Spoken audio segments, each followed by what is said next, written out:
갈릴리에서 북쪽으로 약 40km 지점에 가이사랴 빌립보라는 지방이 있습니다.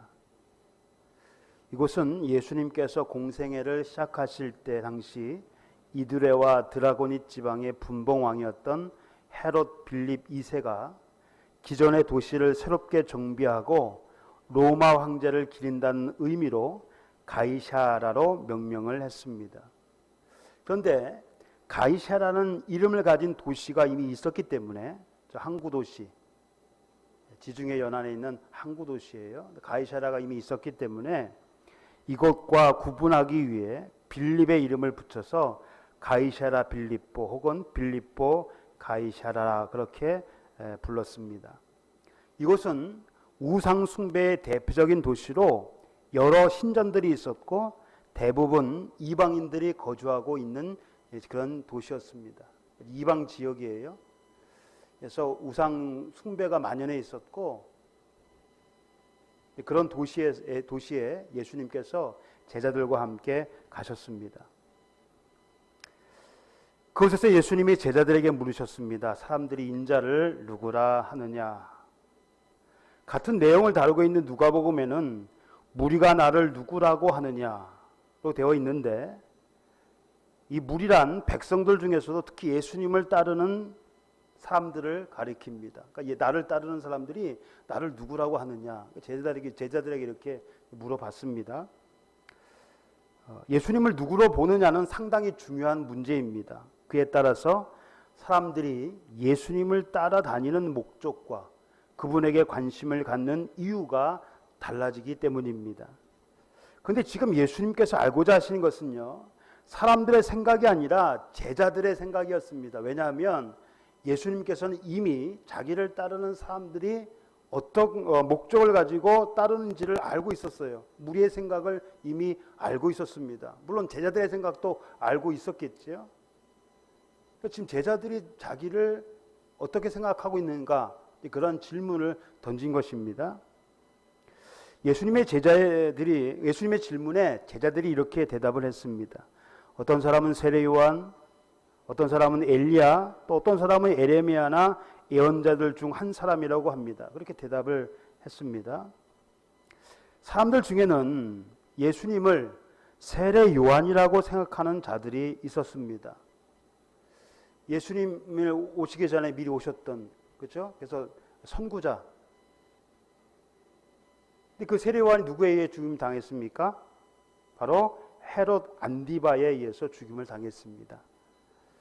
그가 살아있을 때 행했던 일들이 지금 예수님께서 행하신 일들과 비슷하기 때문에 사람들은 세례 요한이 예수님의 몸을 입고 다시 살아났다, 그렇게 생각을 했던 것입니다. 이 세례 요한을 죽인 당사자 헤롯도요, 예수님의 소식을 듣고 내가 목벤 요한, 그가 살아났다, 그렇게 생각을 했습니다. 그러나 예수님은 세례 요한이 아닙니다. 또 예수님을 엘리야라고 말하는 사람들도 있었습니다. 엘리야가 누굽니까? 구약을 대표하는 선지자였죠. 그는 백성들의 죄, 왕의 죄, 아합 왕의 죄뿐만 아니라 백성들의 죄를 강하게 질타했던, 책망했던 그러한 선지자였습니다. 백성들의 타락과 불의를 강하게 꾸짖었던 구약의 대표적인 선지자였습니다. 예수님께서도 백성들, 특히 바리새인들과 서기관들의 죄를 엄하게 질책하셨습니다. 독사의 자식들아, 이렇게 하면서 강하게 질책을 하셨어요. 이러한 모습이 사람들에게 엘리야처럼 보였을지 모르지만 그러나 예수님은 엘리야가 아니었습니다. 또 어떤 사람들은 예수님을 예레미야나 선지자 중에 하나로 보기도 합니다. 이슬람에서도요, 예수님은 단지 이스라엘의 선지자 중에 하나일 뿐입니다. 그들은 그렇게 생각을 하고 있어요. 이스라엘의 선지자였다. 많은 사람들이 그렇게 생각을 하고 있습니다. 오늘날도 마찬가지죠. 교회에서조차, 심지어 교회에서조차도 예수님을 선지자 중에 하나라고 생각하는 사람이 있을 것입니다. 그러나 예수님은 세례 요한도 아니고 엘리야나 에레미야처럼 단지 선지자 가운데 하나가 아닙니다. 그러면 제자들은 예수님을 누구라고 여겼을까요? 예수님께서 제자들에게 그러면 너희는 나를 누구라 하느냐 그렇게 질문을 하시자 제자들 가운데 이 시몬 베드로가 대답을 했습니다. 주는 그리스도시요 살아계신 하나님의 아들이십니다. 제자들은요 예수님께서 행하신 많은 이적들을 직접 보았고 체험까지 했습니다. 그러니까 일반 사람들과는 좀 다르지요. 그런 제자들이 예수님을 어떻게 생각하고 있는가? 그러니까 이 시몬 베드로가 대표적으로 얘기를 했어요. 주는 그리스도시요 살아계신 하나님의 아들이십니다. 사실 제자들도요 처음에는 다른 사람들처럼 예수님을 선지자 중에 하나라고 생각했습니다. 예수님이 그리스도라고 하는 이것을 믿음을 갖지 못했어요. 예수님이 어떤 분인가? 선지자 중에 하나라고 단순히 생각을 했는데 예수님과 많은 시간을 보내면서 비로소 예수님을 그리스도요 하나님의 아들이라고 생각하게 된 것입니다. 그런데 베드로의 이 고백을 기록함에 있어서 각 복음서 기자들의 표현이 다릅니다. 자, 마태는 주는 그리스도시요 살아계신 하나님의 아들입니다 라고 기록을 했는데요. 마가는 단지 뭐라고 기록했냐면 주는 그리스도십니다 라고 기록을 했고요. 누가는 하나님의 그리스도십니다 라고 기록을 했습니다. 표현은 다르지만 이 기록은 다르지만 표현상의 차이일 뿐 그 내용에 있어서는 별반 차이가 없습니다. 자, 이 베드로의 고백, 주는 그리스도시요 살아계신 하나님의 아들이십니다라는 이 고백은요, 예수님이 어떤 분이신가에 대한 명확한 답변입니다. 이 대답이, 이 고백이 예수님이 어떤 분이신가를 잘 나타내주고 있어요. 그럼 예수님은 어떤 분이실까요? 첫 번째, 예수님은 주이십니다. 주. 우리가 주님, 주여 그러잖아요. 바로 그 주가 되시는 분이세요. 예수님은. 자, 주는 이 히브리어로는 아도나이고요. 그 다음에 그리스어로는 뭡니까? 퀴리오스라고 하죠. 일반적으로 이 호칭은요, 자기가 존경하는 그런 호칭이었습니다.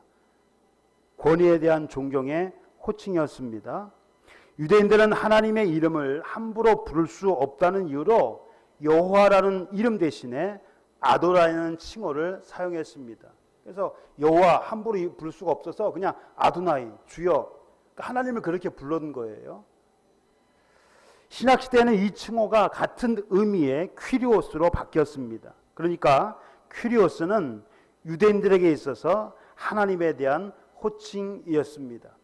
마태복음 22장 44절에 보면 예수님께서 시편 110편 1절 말씀을 인용하시면서 이렇게 말씀하셨어요. 주께서 내 주께 이르시되 내가 네 원수를 내 발 아래에 둘 때까지 내 우편에 앉아있으라 하셨도다 했느냐. 자, 주라고 맨 앞에 나온 주는요, 하나님, 성부 하나님을 말하는 것이고요.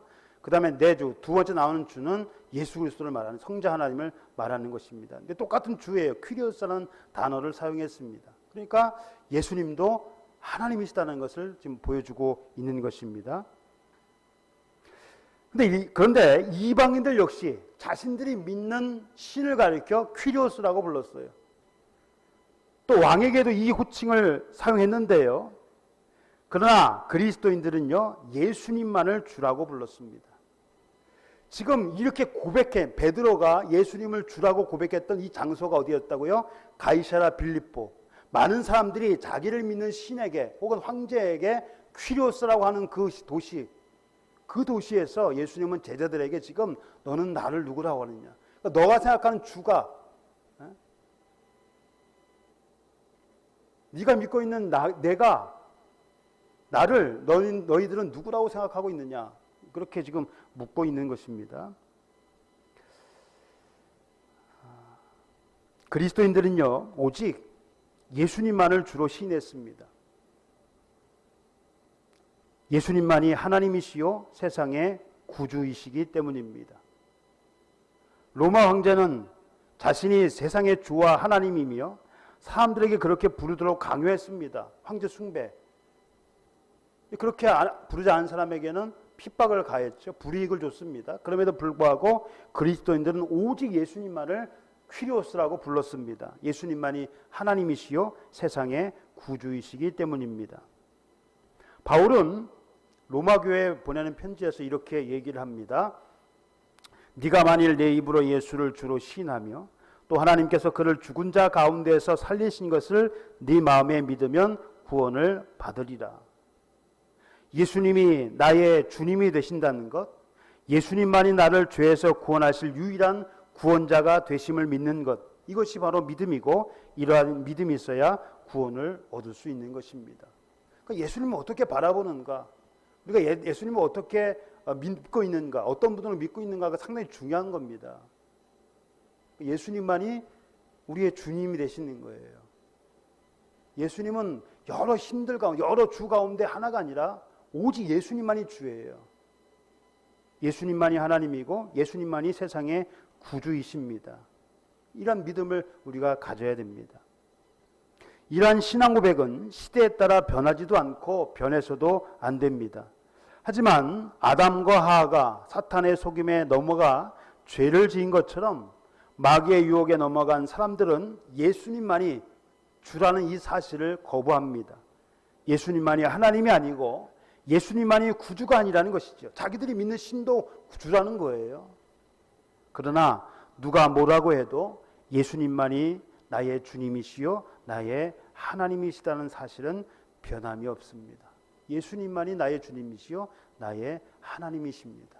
베드로가 그렇게 고백을 하고 있는 거예요. 자, 두 번째, 예수님은요 그리스도가 되십니다. 그리스도라고 하는 것은요 구약의 메시아와 같은 말로 구약의 제사장, 왕 혹은 선지자 이 직분처럼 어떤 특별한 일을 수행하기 위해 기름 부음을 받은 자들을 그리스도라 그렇게 불렀습니다. 메시아라 그렇게 불렀어요. 그래서 그리스도는 기름 부음 받은 자라는 뜻을 가지고 있습니다. 예수님 당시에 이스라엘 백성들은 로마의 압제로부터 자신들을 해방시켜줄 메시아를 고대하고 있었습니다. 그래서 예수님께서 많은 기적들을 행하시자 사람들은 예수님을 왕으로 삼으려고 했어요. 또 예수님께서 예루살렘 성에 입성하시자, 나귀를 타고 입성하시자 많은 사람들이 승리의 상징인 종려나무 가지를 흔들면서 열렬히 환영했습니다. 이제 로마의 압제는 끝났다. 로마의 식민지에서 우리는 해방된다. 사람들이 그렇게 생각을 하고 있었단 말이에요. 예수님의 제자 역시 마찬가지였습니다. 그런 이유로 예수님을 따랐어요.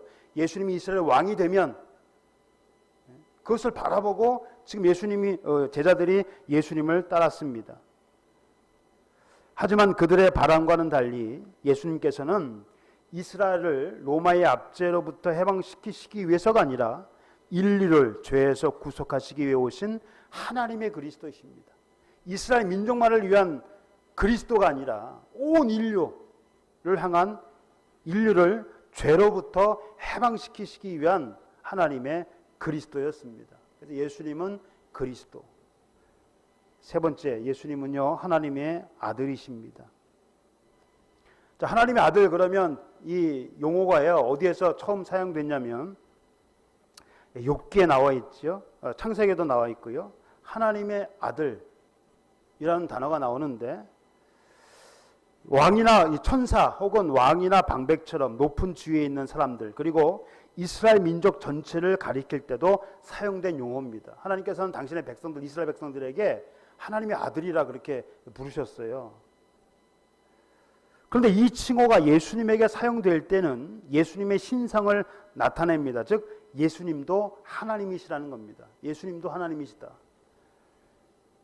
자, 예수님 요한복음 1장 1절 중요한 말씀이죠. 물론 성경 말씀 모든 말씀이 다 중요하지만 이 말씀도 굉장히 중요한 말씀이에요. 예수님이 어떤 분인가? 자, 태초에 말씀이 계십니다. 계시니라. 자, 이 말씀이 누구예요? 이 말씀이 하나님과 함께 계셨으니 이 말씀은 곧 하나님이시라. 이 말씀이 누구예요? 바로 예수 그리스도. 그래서 예수님은 하나님이시다. 성경에 기록을 하고 있습니다. 또 빌립보서 2장에 보면 그는 근본 하나님의 본체다. 하나님과 동등하신 분이다. 그렇게 기록을 하고 있습니다. 그래서 하나님이신 예수님께서 우리를 죄에서 구원하시기 위해 하나님의 유일하신 아들의 신분으로 사람의 몸을 입고 이 땅에 오신 것입니다. 예수님께서는 하나님이신데 우리를 죄에서 구원하시기 위하여 사람의 몸을 입고 이 땅에 오신 분이십니다. 그래서 예수님을 하나님의 외아들 또는 하나님의 독생자라 그렇게 부르고 있습니다. 하나님의 아들이신 예수님께서 우리를 구원하시기 위해 친히 이 땅에 오신 이유는 죄인을 구원할 다른 방법이 없기 때문입니다. 인류를 죄에서 해방시킬 다른 방법이 없기 때문에 하나님이신 예수님께서 직접 이 땅에 오신 것입니다. 사람은 모두 죄인이죠. 성경은 그렇게 말하고 있습니다. 모든 사람이 죄인이다. 죄인으로서 받아야 할 형벌이 뭡니까? 바로 사망, 죄의 삭은 사망이라고 그랬습니다. 그래서 우리는 다 죽어야 돼요. 죄의 형벌입니다. 이 형벌에서 벗어날 수 있는 유일한 방법, 그러니까 이 사망은요 단순히 우리가 육체의 생명이 끝나는 것만을 의미하는 것이 아니에요. 하나님과 영원한 분리, 이 사망에서 벗어날 수 있는 유일한 방법은요 누군가 그 죄인을 대신해 죽는 것, 그러니까 죄인을 대신해서 죽음의 형벌을 받는 것입니다. 그러니까 누가 나 대신 죽어야 돼요. 그래서 이를 성경에서는 뭐라고 얘기했냐면 속량 혹은 대속이라고 합니다. 속량 혹은 대속. 비슷한 말이긴 한데요. 구분을 짓자면 속량은 포로나 노예된 사람을 값을 지불하고 해방시켜 주는 겁니다. 그 속량이라 값을 지불하는 거예요. 대속은 자기가 그 사람이 지을 형벌을 자기가 대신 받는 겁니다. 대신 담당하는 거예요. 예수님께서는 우리의 죄를 대신 담당하신 대속제물이고요. 우리를 죄에서 해방시켜 주기 위하여 값을 치렀는데 그게 뭐예요? 그 값이 바로 자신의 몸. 그래서 우리는요 값으로 산 것입니다. 그냥 거저 우리가 뭐 되어진 것이 하나님의 자녀가 된 것이 아니에요. 하나님께서 정말 비싼 그 어떤 것보다도 값비싼 예수의 피값으로 우리를 사셨어요. 그럼 우리는 어떻게 해야 됩니까? 우리는 이제는 사람의 종이 아니죠. 세상의 종이 아니죠. 마귀의 종이 아니죠. 누구의 종이에요? 하나님의 종입니다. 그러니까 하나님을 위해 사는 거예요. 우리의 몸을 하나님께 영광을 돌리는 데 사용을 해야 돼요. 난 구원받았다고 그냥 마음대로 살면 안 돼요. 그건 아무 의미가 없어요. 하나님께서 우리를 죄에서 구원해 주신 것은 하나님의 영광을 위해서 살라고 그렇게 하신 거예요. 값으로 산 것이 되었으니 그런즉 너희 몸으로 하나님께 영광을 돌리라. 그러면 누군가 나의 죄를, 그러니까 그 죄인을 대신해서 그 죄를 대신 감당하면 그 사람은 죄사함을 받고 구원을 얻을 수 있습니다. 하지만 모든 사람이 죄인이기 때문에 그 누구도 다른 사람의 죄를 대속할 수는 없습니다. 그래서 예수님이 이 땅에 오신 거예요. 이것은 마치 흠이 있는 재물이 하나님께 연락되지 않는 것과 같습니다. 구약시대에 짐승을 대신 드렸잖아요. 자기의 죄를, 사람의 죄를 대신해서 짐승이 죽었는데 그 짐승은 흠이 있으면 안 돼요. 병들거나 뭐 어디가 모자라거나 이런 거 바칠 수 없어요. 온전한 흠이 없는 것 짐승을 바쳤단 말이에요. 이것은 죄 없으신 예수님을 예표하는 것입니다. 그러니까 사람은요 우리의 죄를 대신해서 죽을 수가 없어요. 죽은들 무슨 아무 의미가 없어요. 죄가 없어지는 것이 아니에요. 죄 없으신, 죄가 없어야 되는데 모든 사람이 다 죄를 범했기 때문에 없어요. 사람 중에는 없단 말이에요. 그래서 하나님이신 죄 없으신 예수님께서 사람의 몸을 입고 이 땅에 오신 것입니다.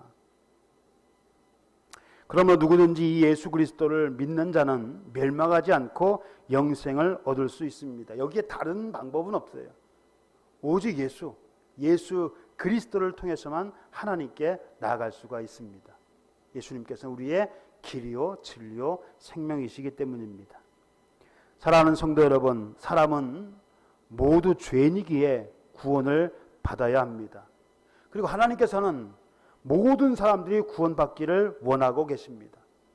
하나님은요 모든 사람들이 다 구원받기를 지금도 원하고 계세요. 진리를 알고. 그런데 죄로부터의 구원은 인간의 노력으로 얻을 수 있는 것이 아닙니다. 심신을 수양하고 생활을 절제하고 아무리 착한 일을 많이 한다고 해서 얻을 수 있는 것도 아닙니다. 오직 한 가지, 하나님의 아들이시며 주와 그리스도가 되신 예수 그리스도를 믿는 것 이외에 다른 방법은 없습니다. 만일 다른 방법이 있다면 하나님이신 예수님께서 이 땅에 오실 필요가 없지요. 이 땅에 오셔서 많은 고난을 당하시고 십자가의 고통을 당하실 필요가 뭐 있겠습니까? 자신이 만든 피조물 때문에 그 창조주 하나님이 직접 십자가에 못 박혀 돌아가신 거예요. 어느 신이 그래요? 어느 신이. 오직 예수님만이. 다른 방법이 있다면 그 예수님이 이 땅에 오실 필요가 없어요. 근데 다른 방법이 없어요. 우리를 죄에서 해방시켜줄 다른 방법이 없기 때문에 사랑이신 하나님께서 자기의 독생자 예수 그리스도를 이 땅에 보내셔서 우리의 죄를 대신 감당케 하신 것입니다. 예수 그리스도를 믿는 것 그 외에 우리가 구원받을, 죄에서 해방받을 다른 방법은 없습니다. 그럼에도 사람들이 예수 믿기를 거부하는 것은 마귀에게 속기 때문입니다. 거짓의 아비 마귀는 사람들에게 착한 일을 하면 예수를 안 믿어도 구원을 받을 수 있다고 속이기도 하고, 예수가 아닌 다른 사람을 믿어도 구원을 얻을 수 있다고 꾀이기도 합니다. 또 어려움을 당하게 하여 신앙을 포기하도록 만들기도 합니다. 이러한 마귀의 유혹에 넘어가지 않기 위해서는 예수님께 대한 올바른 신앙 고백이 필요합니다. 올바른 신앙 고백. 초대교회 성도들은 예수님을 믿는다는 이유로 당시 이스라엘을 지배하고 있던 로마 제국과 유대인들로부터 많은 핍박을 받아야 했습니다. 하지만 죽음의 위협 속에서도 대부분의 그리스도인들은, 물론 그리스도인들 가운데에서도 이 핍박을 건디지 못하고 신앙을 포기한 사람도 있어요. 그러나 대부분의 그리스도인들은 신앙을 포기하지 않고 끝까지, 죽기까지 이르러서도 계속 그 신앙을 붙잡았습니다. 예수님이 주님이시고 그리스도시며 살아계신 하나님의 아들로서 죄인을 구원하실 유일한 구주라는 확고한 믿음이 그들에게 있었기 때문입니다. 예수님만이 주다, 그리스도시다, 살아계신 하나님의 아들이다 라고 하는 확고한 믿음이 있었기 때문에 죽음의 위협에도 불구하고 끝까지 신앙을 지켰던 것입니다. 우리도 이러한 신앙 고백 위에 굳게 서서 어떤 마귀의 유혹에도 넘어지지 않고 어떤 환경 속에서도 흔들리지 않는 반석 같은 믿음을 가진 사람들이 되어야 할 것입니다. 그렇게 되기를 주님의 이름으로 소원합니다.